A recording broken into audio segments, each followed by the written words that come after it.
आज का बाइबल वचन योना 2 का 2। मैंने संकट में पड़े हुए यहोवा की दुहाई दी और उसने मेरी सुन ली है।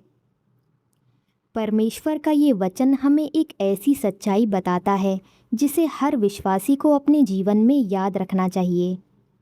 जब चारों ओर अंधेरा हो, जब कोई रास्ता दिखाई ना दे और जब मनुष्य की अपनी शक्ति जवाब दे दे, तब भी परमेश्वर सुन रहे होते हैं।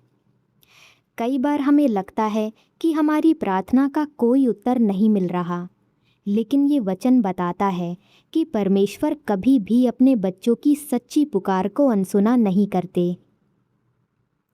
भजन संहिता 18:6 में राजा दाऊद कहते हैं, अपने संकट में मैंने यहोवा की दुहाई दी, मैंने अपने परमेश्वर की ओर पुकारा। उसने अपने मंदिर में से मेरी सुन ली और मेरी दुहाई उसके सम्मुख पहुंची, वरन उसके कानों तक पहुंची। दाऊद के जीवन में भी अनेक संकट आए। कई बार उन्हें अपने शत्रुओं से छिप कर रहना पड़ा, लेकिन उन्होंने कभी परमेश्वर को पुकारना नहीं छोड़ा। इसलिए वे गवाही देते हैं कि परमेश्वर ने उनकी पुकार सुनी। यही सत्य योना 2:2 में भी दिखाई देता है। अलग व्यक्ति, अलग परिस्थिति, लेकिन परमेश्वर वही है जो अपने लोगों की पुकार सुनते हैं। इन शब्दों को भविष्यवक्ता योना ने उस समय कहा जब वह बड़ी मछली के भीतर था। ये कोई आराम की जगह नहीं थी। चारों ओर अंधेरा था, बाहर निकलने का कोई उपाय नहीं था। मनुष्य की नज़र से देखें तो वहाँ से जीवित बचना असंभव था। लेकिन जिस जगह इंसान की आशा समाप्त हो गई थी, वहीं से परमेश्वर की दया दिखाई देने लगी। योना उस स्थिति में कैसे पहुंचा, ये भी हमें एक बड़ी शिक्षा देता है। परमेश्वर ने उसे नीनवे जाकर संदेश सुनाने के लिए बुलाया था, लेकिन उसने अपनी इच्छा को परमेश्वर की इच्छा से बड़ा समझा। वह दूसरी दिशा में चला गया। उसकी ये गलती उसे एक ऐसे संकट तक ले आई जिसकी उसने कभी कल्पना भी नहीं की थी। फिर भी इस कहानी का सबसे सुंदर भाग ये है कि परमेश्वर ने उसे छोड़ नहीं दिया। उन्होंने उसे दंड देकर समाप्त नहीं किया, बल्कि उसे वापस अपने पास आने का अवसर दिया। यही हमारे परमेश्वर का स्वभाव है। जब कोई मनुष्य सच्चे मन से लौटता है तो परमेश्वर उसके लिए दया का द्वार बंद नहीं करते। यशायाह 55:7 में परमेश्वर कहते हैं, दुष्ट अपना मार्ग और अधर्मी अपने विचार छोड़ दे, वह यहोवा की ओर फिरे और वह उस पर दया करेगा। वह हमारे परमेश्वर की ओर फिरे क्योंकि वह पूरी रीति से क्षमा करेगा। ये वचन हमें बताता है कि परमेश्वर दंड देने में नहीं बल्कि क्षमा करने में आनंद लेते हैं। यदि कोई सच्चे मन से उनकी ओर लौटता है तो वे उसे ठुकराते नहीं बल्कि दया और अनुग्रह के साथ स्वीकार करते हैं। योना का जीवन भी इसी सच्चाई का जीवित उदाहरण है। योना कहता है, मैंने संकट में पड़े हुए।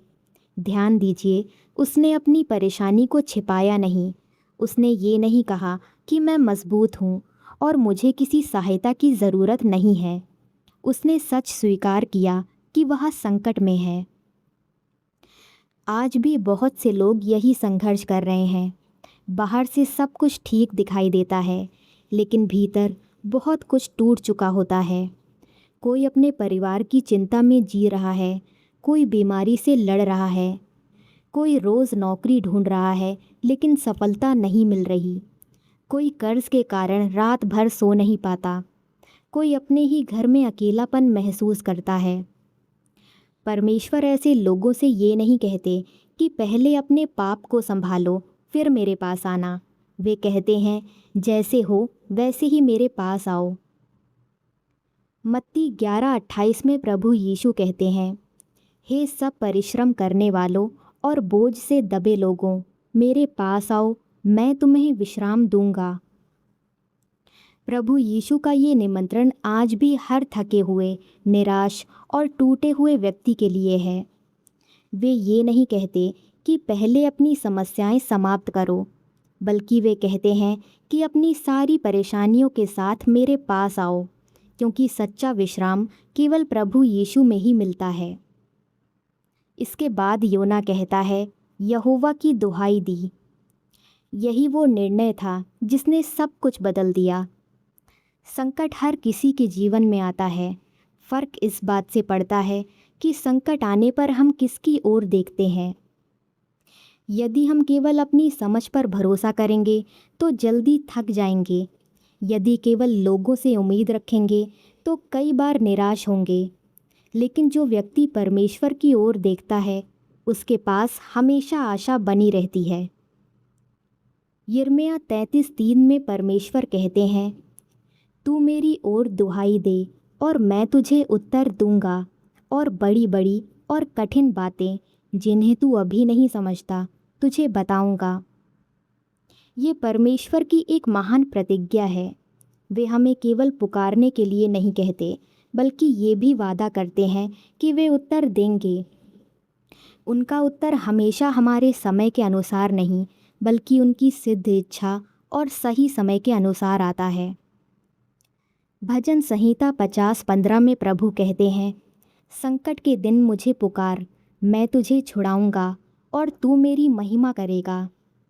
ध्यान दीजिए, परमेश्वर ये नहीं कहते कि संकट कभी आएगा ही नहीं। वे कहते हैं कि जब संकट आए तब मेरी ओर पुकारना, क्योंकि वही ऐसे परमेश्वर हैं जो अपने बच्चों को संकट के बीच में भी नहीं छोड़ते, बल्कि उन्हें छुड़ाकर अपनी महिमा प्रकट करते हैं। बाइबल में हमें ऐसे अनेक उदाहरण मिलते हैं। जब हन्ना वर्षों तक संतान के लिए रोती रही, तब उसने अपनी पीड़ा परमेश्वर के सामने उंडेल दी। परमेश्वर ने उसकी प्रार्थना सुनी और उसे शमूएल जैसा पुत्र दिया। उसी घटना के बाद हन्ना ने अपने जीवन के द्वारा ये गवाही दी कि परमेश्वर नम्र लोगों को उठाते हैं, उनकी प्रार्थना सुनते हैं और उनके जीवन को बदल देते हैं। यही कारण है कि उनका जीवन आज भी हर विश्वासी के लिए आशा का एक सुंदर उदाहरण है।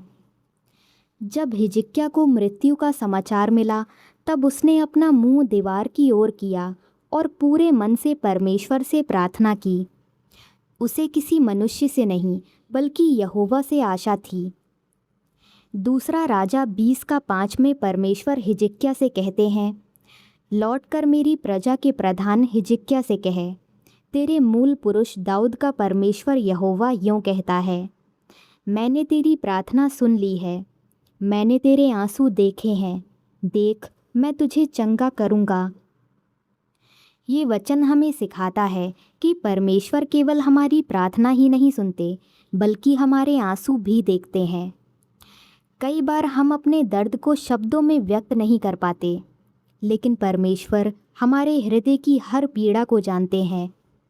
इसलिए कोई भी आंसू उनके सामने व्यर्थ नहीं जाता। जब अंधा बरतिमाई ने सुना कि यीशु वहाँ से गुजर रहे हैं, तो उसने लोगों की बातों की परवाह नहीं की। वह लगातार पुकारता रहा और अंत में उसकी आंखें खुल गईं। मरकुस 10:49 में लिखा है कि प्रभु यीशु ने कहा, उसे बुलाओ। भीड़ उसे चुप कराना चाहती थी, लेकिन प्रभु यीशु उसकी पुकार सुन चुके थे। जिस व्यक्ति को लोग अनदेखा कर रहे थे, उसी को यीशु ने अपने पास बुलाया। ये हमें सिखाता है कि जब हम विश्वास के साथ प्रभु को पुकारते हैं, तो वे हमारी आवाज़ अवश्य सुनते हैं, चाहे संसार हमें अनदेखा ही क्यों ना करे।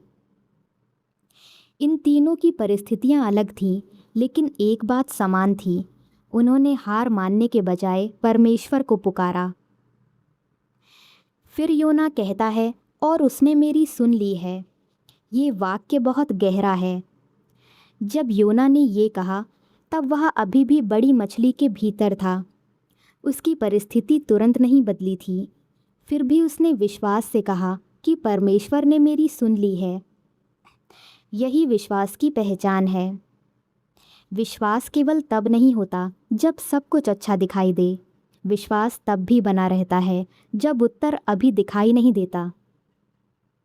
इब्रानियों 11:1 में लिखा है, विश्वास आशा की हुई वस्तुओं का निश्चय और अनदेखी वस्तुओं का प्रमाण है।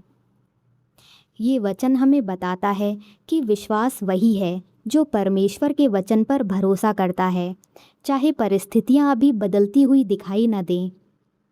योना का विश्वास भी ऐसा ही था। उसने छुटकारा मिलने से पहले ही ये विश्वास कर लिया कि परमेश्वर उसकी प्रार्थना सुन चुके हैं। कई बार परमेश्वर उसी दिन काम करना शुरू कर देते हैं जिस दिन हम प्रार्थना करते हैं, लेकिन हमें उसका परिणाम बाद में दिखाई देता है। इसलिए कभी ये मत सोचिए कि यदि उत्तर देर से मिला तो परमेश्वर ने सुना ही नहीं। 1 यूहन्ना 5:14 में प्रेरित यूहन्ना हमें ये विश्वास दिलाते हैं कि हमें उसके सामने जो हियाव होता है वह ये है कि यदि हम उसकी इच्छा के अनुसार कुछ मांगते हैं तो वह हमारी सुनता है। इसका अर्थ ये नहीं कि परमेश्वर हर प्रार्थना का उत्तर हमारे मन के अनुसार देंगे, बल्कि ये कि जब हम उनकी इच्छा के अनुसार प्रार्थना करते हैं तो वे निश्चित रूप से हमारी सुनते हैं और अपने उत्तम समय पर उत्तर देते हैं। आइए अब हम सब मिलकर प्रार्थना करें। हे हमारे स्वर्गीय पिता, आज हम तेरे सामने उस व्यक्ति को लेकर आते हैं जिसका मन बहुत भारी है। तू उसका नाम जानता है, तू उसके जीवन का हर संघर्ष जानता है। लोग उसके चेहरे को देखते हैं, लेकिन तू उसके दिल को देखता है। लोग उसके शब्द सुनते हैं, लेकिन तू उसकी खामोशी भी सुनता है। इसलिए आज हम किसी और के लिए नहीं, बल्कि उस व्यक्ति के लिए तेरे सामने खड़े हैं जो इस समय अपने जीवन के सबसे कठिन दौर से गुजर रहा है। पिता, तूने अपने वचन में कहा है, मैंने संकट में पड़े हुए यहोवा की दुहाई दी और उसने मेरी सुन ली है। आज हम इसी प्रतिज्ञा को पकड़कर तेरे पास आते हैं। जिस प्रकार तूने योना की पुकार सुनी, उसी प्रकार उस व्यक्ति की भी हर प्रार्थना सुन। उसका एक भी आंसू तेरी नज़र से छिपा ना रहे। प्रभु, तूने भजन संहिता 34:17 में कहा है, धर्मी दुहाई देता है और यहोवा सुनता है और उसको उनके सारे संकटों से छुड़ाता है। आज हम विश्वास करते हैं कि तू इस व्यक्ति की भी पुकार सुन रहा है, चाहे उसे अभी उत्तर दिखाई ना दे, लेकिन तू उसके लिए पहले से काम कर रहा है। उसके विश्वास को डगमगाने मत दे। पिता, तूने यिर्मयाह 33:3 में कहा है, तू मेरी ओर दुहाई दे और मैं तुझे उत्तर दूंगा। आज हम उसी प्रतिज्ञा के साथ तेरे सामने खड़े हैं। प्रभु, उसे उत्तर दे। जहाँ वो महीनों से इंतज़ार कर रहा है, वहाँ अपनी इच्छा के अनुसार मार्ग खोल दे।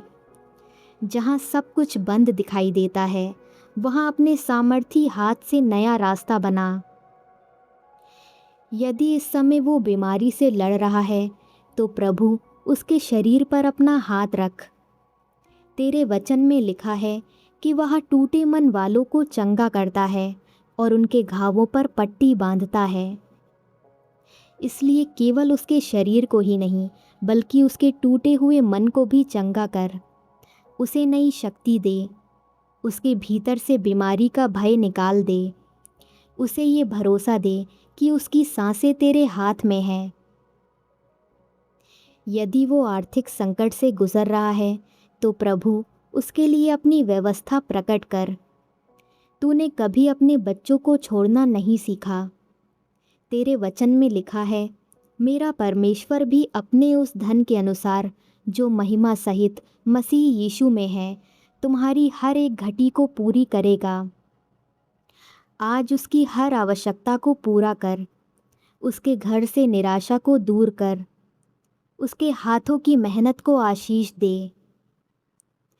यदि वो नौकरी की तलाश में है, तो उसके लिए वो द्वार खोल जिसे कोई मनुष्य बंद ना कर सके। प्रभु, प्रकाशित वाक्य 3:8 की प्रतिज्ञा उसके जीवन में पूरी कर, जहाँ तू कहता है कि तूने ऐसा द्वार खोल रखा है जिसे कोई बंद नहीं कर सकता। उसकी प्रतीक्षा को व्यर्थ मत जाने दे। यदि उसके परिवार में कलह है, तो उस घर में अपनी शांति उतार। जहाँ वर्षों से कटुता है, वहाँ क्षमा ला। जहाँ बातचीत बंद हो गई है, वहाँ फिर से प्रेम के शब्द शुरू कर। तेरे वचन में लिखा है, धन्य है वे जो मेल कराने वाले हैं। प्रभु, उस परिवार में मेल कराने वाला तू स्वयं बन।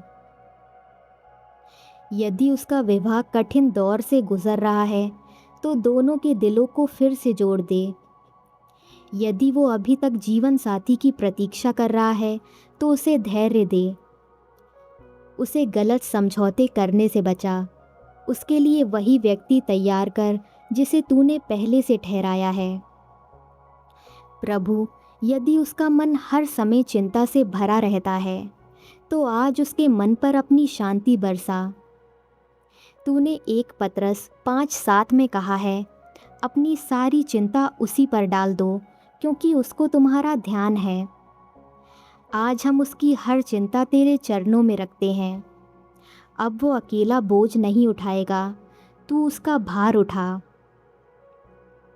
यदि रात को उसे नींद नहीं आती, यदि उसका मन डर और बेचैनी से भरा रहता है, तो भजन संहिता 4:8 की प्रतिज्ञा उसके जीवन में पूरी कर। उसे ऐसी शांति दे कि वह निडर होकर विश्राम कर सके, क्योंकि सुरक्षा केवल तुझसे मिलती है। यदि वो अपने अतीत की गलतियों के कारण स्वयं को दोषी मानता है, तो प्रभु उसे अपनी क्षमा का अनुभव करा। तेरे वचन में लिखा है, यदि हम अपने पापों को मान लें तो वह हमारे पाप क्षमा करने और हमें सब अधर्म से शुद्ध करने में विश्वास योग्य और धर्मी है। आज उसके मन से अपराध बोध का बोझ हटा दे, उसे नई शुरुआत करने का साहस दे। यदि वो अकेलापन महसूस कर रहा है तो उसे याद दिला कि तूने इब्रानियों 13:5 में कहा है, मैं तुझे कभी ना छोड़ूंगा और ना कभी तुझे त्यागूंगा। जब कोई उसके साथ ना हो तब भी उसे तेरी उपस्थिति का अनुभव होता रहे। प्रभु, जब उसका विश्वास कमज़ोर पड़ने लगे तब उसे यशायाह 40:31 का सत्य याद दिला कि जो यहोवा की बाट जोहता है वे नया बल प्राप्त करता जाएगा। उसके थके हुए मन को नई आशा दे, उसके कदमों को फिर से मजबूत कर। जब उसे लगे कि अब कोई रास्ता नहीं बचा, तब उसे निर्गमन 14:14 की याद दिला। यहोवा तुम्हारी ओर से लड़ेगा और तुम चुपचाप रहोगे। उसे हर लड़ाई अकेले लड़ने की आवश्यकता नहीं है, क्योंकि तू उसके साथ है। और जब उसके मन में डर आए तब भजन संहिता 53:3 का विश्वास उसके भीतर भर दे। जिस दिन मुझे डर लगेगा उस दिन मैं तुझ पर भरोसा रखूँगा। उसका भय विश्वास में बदल दे। हे पिता, हम प्रार्थना करते हैं कि एक दिन यही व्यक्ति अपने जीवन की ओर देखकर पूरी सच्चाई से कह सके कि तूने उसकी पुकार सुनी, तूने उसके आंसू देखे, तूने उसके लिए रास्ता बनाया और तूने उसे निराश नहीं होने दिया। जैसे तूने योना को गहराइयों से बाहर निकाला, वैसे ही उसे भी उसके संकट से बाहर निकाल। हम विश्वास करते हैं कि तू अभी भी वही परमेश्वर है जो पुकार सुनता है, उत्तर देता है, चंगाई देता है, मार्ग बनाता है और अपने बच्चों को कभी नहीं छोड़ता। हम ये प्रार्थना अपने उद्धारकर्ता प्रभु यीशु मसीह के नाम में करते हैं। आमीन। अगर ये प्रार्थना आपके दिल को छू गई है तो कृपया वीडियो को लाइक करें और चैनल को सब्सक्राइब करें। और अगर आपके मन में कोई प्रार्थना है तो आप अपनी प्रार्थना कमेंट में लिख सकते हैं। हम आपके लिए दिल से प्रार्थना करेंगे। याद रहे, आप अकेले नहीं हैं, परमेश्वर हमेशा आपके साथ है।